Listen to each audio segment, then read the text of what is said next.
দেখুন, কলকাতা বলুন বা পশ্চিমবঙ্গ রাজ্যের বিভিন্ন জেলায় আমরা কিন্তু কোনো জায়গাতেই থেমে থাকি না। যখন দায়িত্ব নিই তখন কিন্তু সর্বোপরিভাবে আমাদের সমস্ত ফিটার যারা আছেন তারা কিন্তু ঝাঁপিয়ে পড়েন। তো এই মুহূর্তে দেখতেই পাচ্ছেন মেঝের খুবই অবস্থা খারাপ, কারণ ঘষাঘষি পাইমারের কাজ চলেছে, সেই কারণে প্রচণ্ড নোংরা হয়ে আছে। এবং যেহেতু কার্পেন্টারি ওয়ার্ক আর উইদিন 4 থেকে 5 ডেজের মধ্যেই শুরু হবে, তো তার আগে প্রাথমিক পর্যায়ে আমাদের যে ফল সিলিং হবে, ফল সিলিংয়ে যে লাইটের কানেকশান, ট্রে, প্রোফাইল লাইট এবং প্যানেল লাইট, সেই আমাদের এক্সপার্ট টেকনিশিয়ান এই মুহূর্তে ফিনোলেক্সের ওয়্যার দিয়ে সমস্ত জায়গায় আমাদের তারের কাজ চলছে।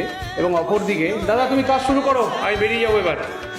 অপরদিকে আমাদের এখানে যে ওয়ালগুলোর টাইলস ইনস্টলেশন হবে, যেহেতু পুট্টি হয়ে গেছিলো, তাই ওয়ালগুলোকে মেশিন দিয়ে ভালো করে রাফটিং করে নেওয়া হচ্ছে, যাতে টাইলসগুলো লাগানোর ক্ষেত্রে কোনো রকম অসুবিধা